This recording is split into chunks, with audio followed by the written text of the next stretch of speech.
Welcome to the Propulsion Swimming Podcast, where we aim to give swimming the coverage and publicity it deserves. Every week, we celebrate the sport we love with amazing special guests and topics from around the swimming pool. And now, here are your hosts, Scott and Dan.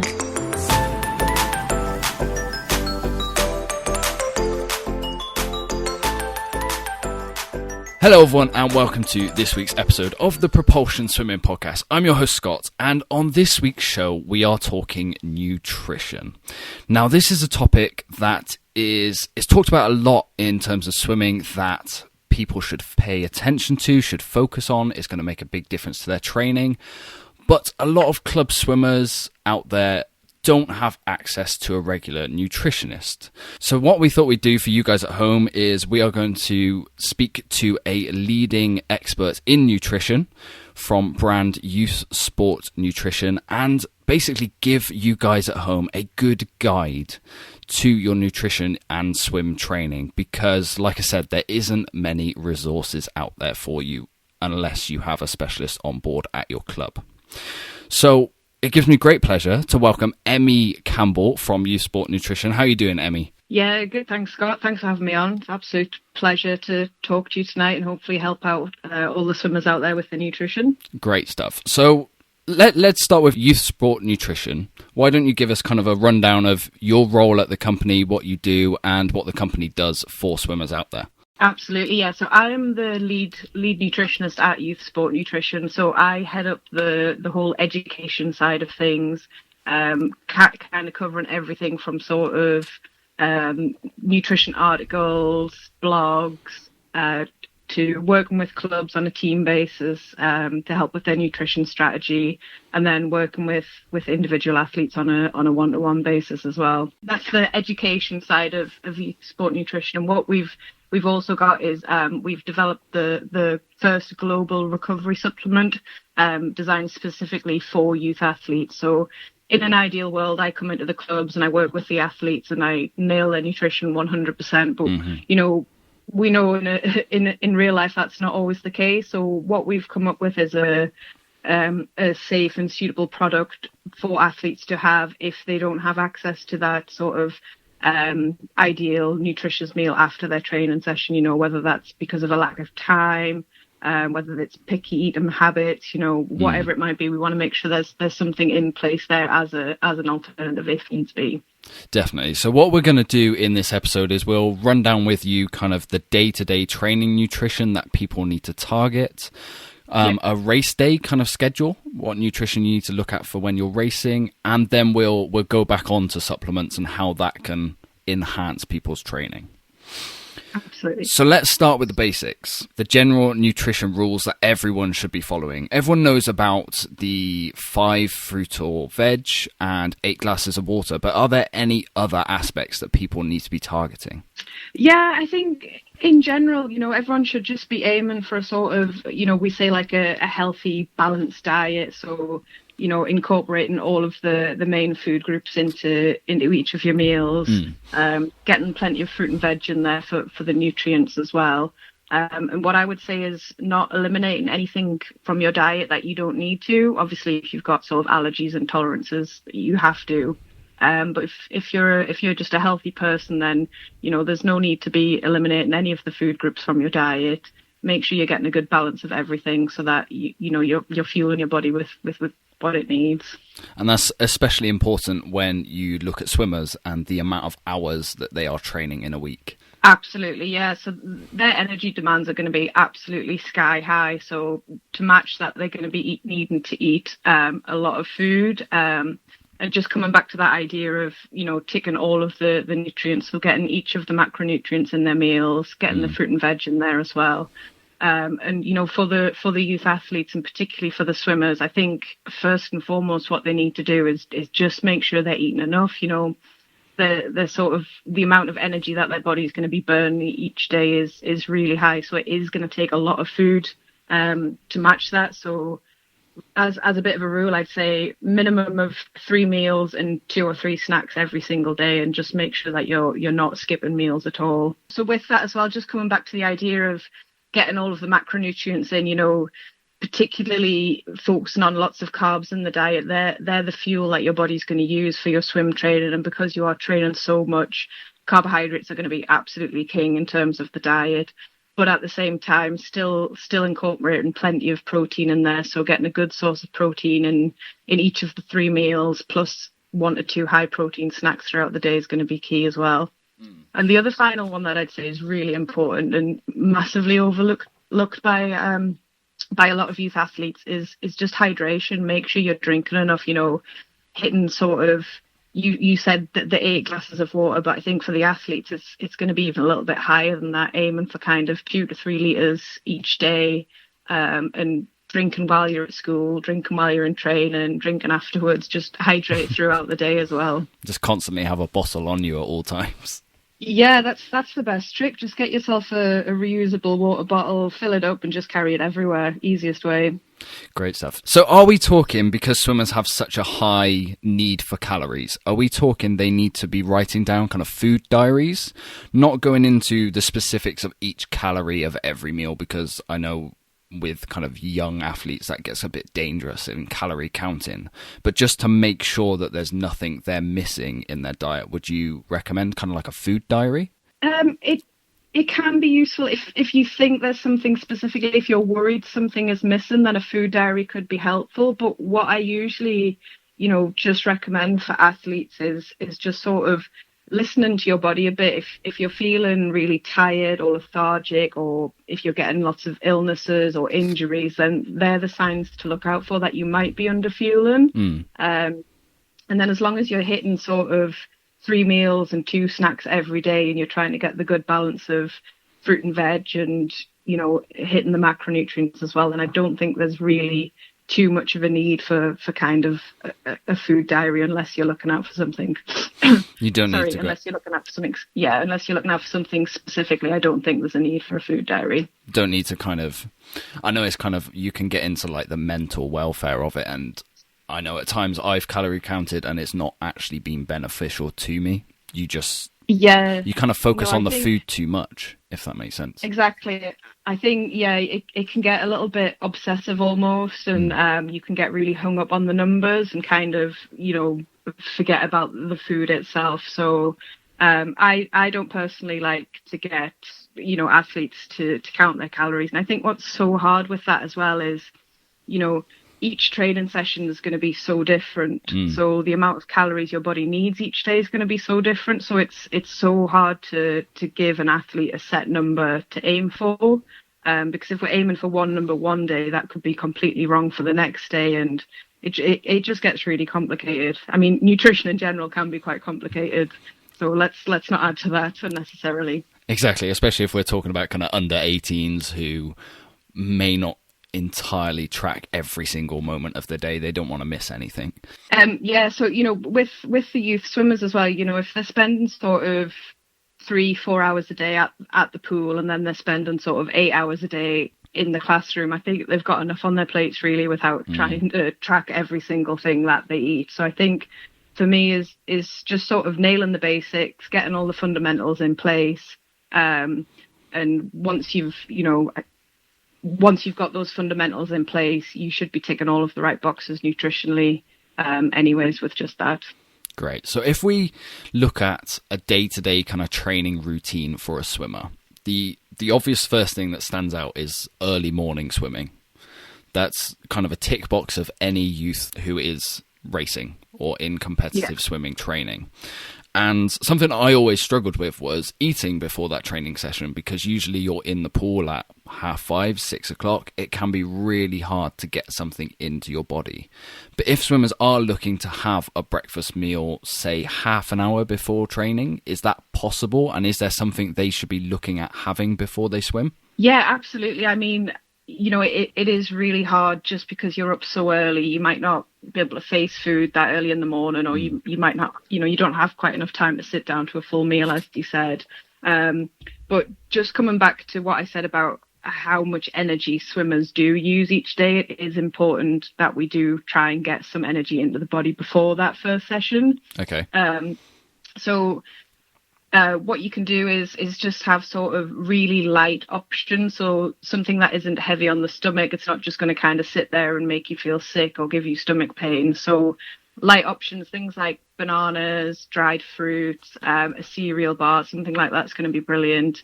If you can face something a little bit bigger, toast or crumpets with a bit of jam or some honey or something like that's it's going to be nice and high in carbs. It's low in fat. It's easy to digest, and it's going to give you that sort of quick energy boost that you need.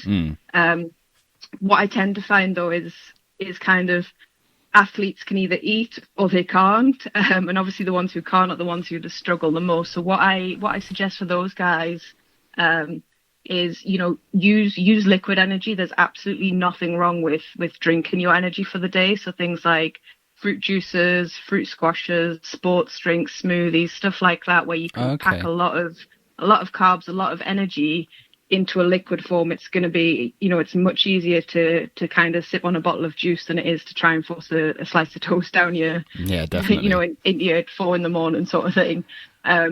So drinks are going to be an absolutely brilliant option first thing in the morning. Really easy way to get those easy digested carbs into the body, and they're also going to help to hydrate you as well. Considering that you haven't drank anything for sort of 8 to 10 hours, then hydration is really important as well. So always having a bottle of juice in the fridge handy. Grab it as soon as you get up and just sip on it on the way to your training session, and that'll be brilliant. What I would say with the early morning sessions though is it's really important to focus on what you have the night before. If you're sort of up at sort of 4:45 in the morning to go train, and there's not really that much you can do in terms of fueling and that sort of time. What you have that early in the morning, it's just an energy boost really. So what we want is focus on the night before, get a really nice high carb meal into you. Good source of protein and some fruit and veg in there as well, of course, for the vitamins and minerals. And I'd finish that off with a bedtime snack as well. So again, something high in carbs with a source of protein, and there's going to be brilliant. Yes. Obviously, that can be a bit challenging in itself, though, because I know a lot of swimmers sort of don't maybe get home from their evening training until sort of 10 o'clock at night, and then they're straight to bed and out. But just making sure that if you have trained the night before, it's really, really important to refuel after that session, because not only is it recovering from one session, but it's setting you up for the next one as well. So really don't just think about your fueling starting on the day. Your fueling is kind of a continual process. Yeah, definitely. I think my go-to when I was swimming was tuna pasta. I basically had that every evening. I think that's a swimmer's dream. You can't go wrong with it though, can you? It's absolutely perfect. Definitely not. So when swimmers are training, there's obviously they need to drink, they need to stay hydrated. In the odd occasion, say it's a 2.5 hour long session, you'll really go in for it on a training camp. Are there any snacks that swimmers can have during a swimming set? Is it okay to have like a small Mars bar or that sort of energy source? I probably wouldn't go for the Mars bar, just because like chocolate is quite high in fat, and fat takes much longer to digest and like to empty from your stomach. Right. So you'll probably have the Mars bar and you'll be back in the pool before it's had time to do anything, and you'll end up with maybe getting stomach pains and things like that. Right. Okay. But there are definitely some great snacks you can have.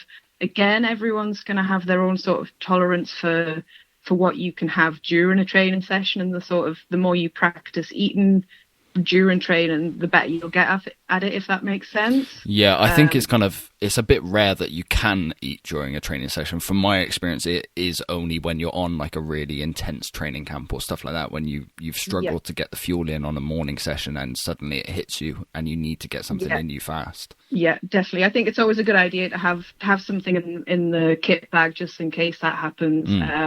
And again, snacks that are sort of really simple, really easy to digest, but are still nice and high in carbs for that energy boost. So things like dried fruit or even some jelly sweets are going to be brilliant. Okay. Maybe a banana or like a cereal bar or a piece of banana bread, something like that. Yeah.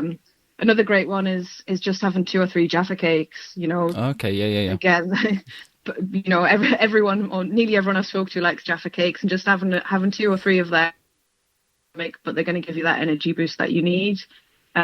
But again, what we've said of you can't always sort of physically eat something. So they're the times where you need those high carbohydrate drinks, so the sports drinks, the Lucozades, the fruit squashes, and just sip on them at any opportunity you get. Just have that kind of safety net available to you just in case you do crash during a long session. Absolutely. Just come prepared, prepare for the worst. And, if you need it, it's there. And if you don't, it's there for the next time, just in case. So when it comes to hydration in a session, is there a specific rule of thumb for, say, a 2-hour long set? With hydration, again, there's going to be quite a lot of sort of individual variability in this. It's going to depend on, how much you sweat, how hot the pool is, how humid it is, how hard you've trained, that kind of thing. So the amount you need to drink is going to vary a little bit, but I'd say as a general guide, a good ballpark to aim for is about 500 milliliters of fluid for every hour of training that you do. Okay. So if you've got a 2-hour session, you're going to need to bring along at least 1 liter of fluids to drink on throughout the session whenever you've got a break. And then really important to make sure you hydrate before you even get into the pool. Make sure you hydrate before your training session, and then make sure you're hydrating afterwards. So it just comes back to that idea of what we said right at the start of, get yourself a water bottle and just make sure it's always filled up with water, with fruit juice, with squash, whatever you prefer. And am I right in thinking that if a swimmer stays hydrated, they're unlikely to get cramp? Because I know that's a big issue within swimming, but it's a common injury during a training session is swimmers getting cramp. Is that due to hydration? So cramps are still a little bit elusive in the sort of scientific world. No one's really quite figured out what exactly causes them yet, but hydration is definitely a factor in that. So, if you are someone who suffers from cramps, do make sure that you're hydrating, you're drinking plenty before, during, and after. And there's also some anecdotal evidence kind of emerging now that salt might play a role in it. So if you do suffer from cramps a lot, I'd recommend getting some electrolyte tablets or having sort of a sports drink that's got the electrolytes in it, and that might be a good way to help get a little bit more sort of sodium into your body, which might help with the cramps as well. I've seen, I think it's tennis players who drink, is it pickle juice? And they have that to get rid of cramp. Well, yeah, but again, I've not tried that myself, so I don't know exactly on that one. But I'm not sure. I think that's a very acquired taste to be having pickle juice.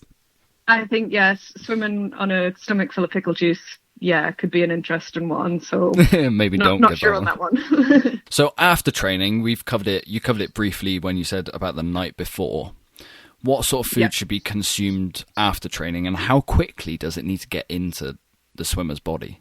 Yeah, so getting in a good nutritious meal after your training session is absolutely essential to recovering from the session, to fueling you up for the next session, and it's also going to determine how well your body actually adapts to the training session. So if you eat well after your training, you can kind of your body will adapt better to the session than what it will without eating. So you're kind of getting almost double the gains from one session than you would. So it's an absolute win-win to me. Okay. So in terms of what to eat after a training session, you want to get lots of carbs in there to refuel the energy stores. You want a good source of protein to help repair and rebuild the muscles. And then you need plenty of fluids to hydrate the body as well. So what is a good source of protein for people to have? Yeah, so protein, you've got things like chicken, meat, fish, eggs, dairy products, milk, cheeses, that kind of thing. Or if you're a vegetarian athlete, things like beans, chickpeas, tofu are all absolutely brilliant sources to include in your meals. Plenty of options out there. Is there... Yeah. Is it a myth that how quickly you need to eat after a session, or is there a specific time frame where it's best for recovery? You don't need to be too exact with this. There's that idea of it has to be within 90 minutes. And I'd say if you've got a double training session, so if you've got your early morning session and then you're training again later that day, or if you've got a late night finish and you're training first thing the next morning, then it is more important to sort of refuel nice and quickly after the training session. But don't stress too much if it's 2 hours, or don't stress too much if it's sort of 45 minutes. As long as you're getting that meal in within the hour to 2 hours after your training session finishes, then that's sort of exactly what your body needs. I guess it's kind of like you said before, listen to your body, let it know when it's ready to eat. If you're not hungry after a swimming session, you might be half an hour down the line.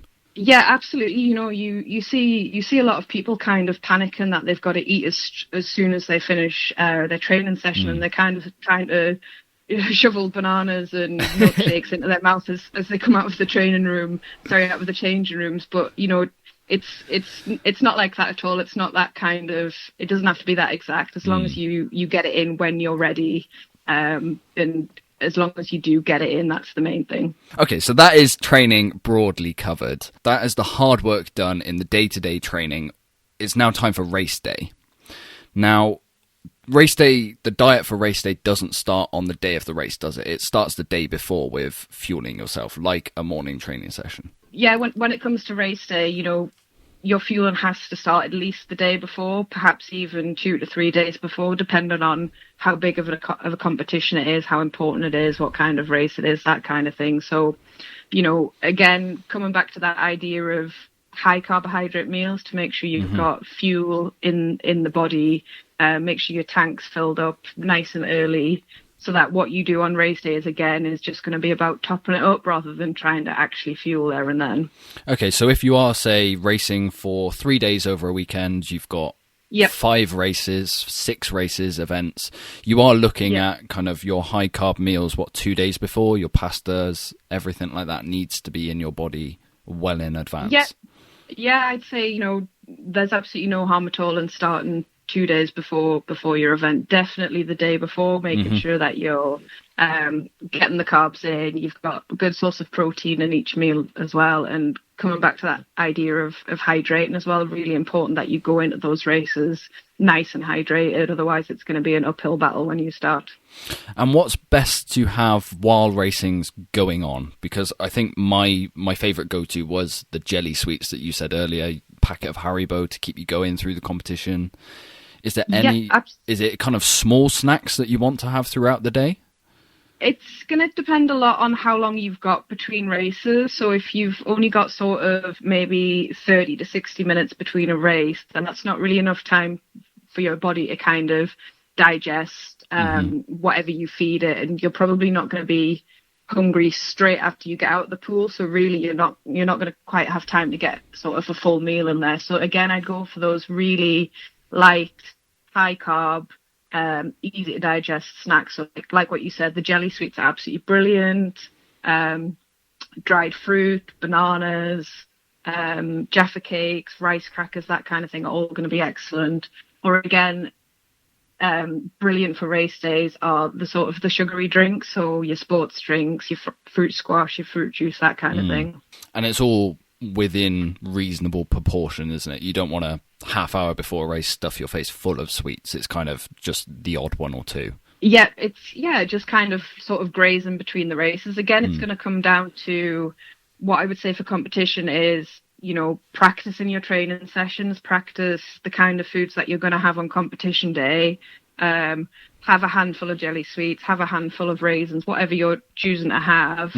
Get in the pool half an hour later and see how you perform, because the last thing you want is to try something new on competition day and just to get stomach cramps or just to feel rubbish as you're about to start the race. So yeah, practice it in training, see how you feel, and depending on how long you've got between races, the shorter the time, the lighter the food needs to be. And if you've got a bit more of a substantial break, then you can start to have something a bit more substantial to eat. Yeah, it's all about you, kind of the young swimmers listening to this. It's all about practicing that professional mindset as soon as you possibly can, whether it's replicating in training so that you know what you're doing in race day. I know a lot of swimmers will practice the warm-up session that they are going to do on that race so that they learn it. They know what they have to do off by heart. The coach doesn't have to tell them. And the same goes with nutrition. Like Emmy said, if you want to know what your body can take on a race day and you're starting to take these things a lot more seriously, then practice it.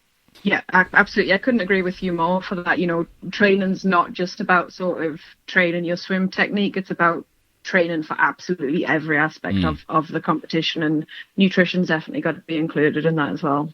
So we spoke about it at the start of this podcast, which is supplements.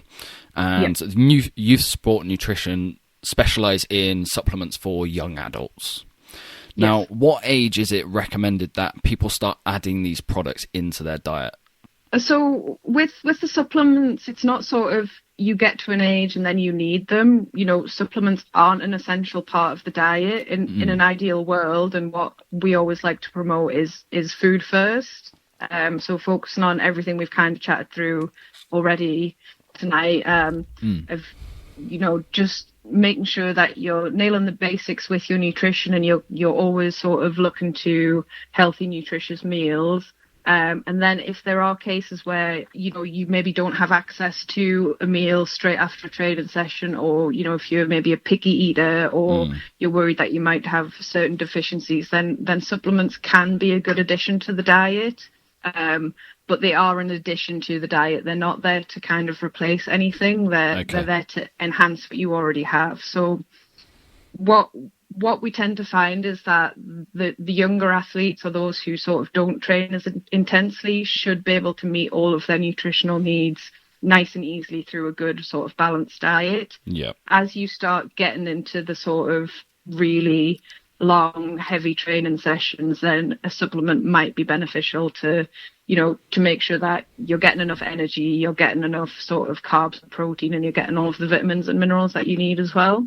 How often should swimmers be not targeting, but how often should swimmers be looking to supplements? Because if you start using it on such a regular occasion, I guess you need to look in the mirror and kind of see what's going on with your regular diet, don't you? Yeah, absolutely. They should be there as sort of, like a backup option if you can't get the whole meal, or if you are missing something from your diet. They're there to be sort of convenient, and they're there to help out when you need it. Really, if you're finding that you need to kind of, you're turning to supplements really regularly, then you perhaps do need to look at your whole food diet and think, right, what can I possibly change in my diet so that I don't need this supplement? And in an ideal world, no one would need a supplement, but we know that's not always the case. Definitely. So we've covered a lot in this episode of the podcast, and there's obviously so much more detail that people can go into and talk about even more, but there obviously has to be a cut-off point. But for anyone who's looking for more nutritional advice for swimmers or for young athletes in general, is there any resources that you would point them towards? Yeah, definitely. I mean, this one can be a bit of a sort of, it can be quite hard to find sort of good, reputable sources of nutrition advice, because there's so many sort of fad diets and misinformation out there. Like the nutrition world can be a minefield. So what I would say is, just use trusted resources and try and find the sort of the resources that are written by a qualified nutritionist.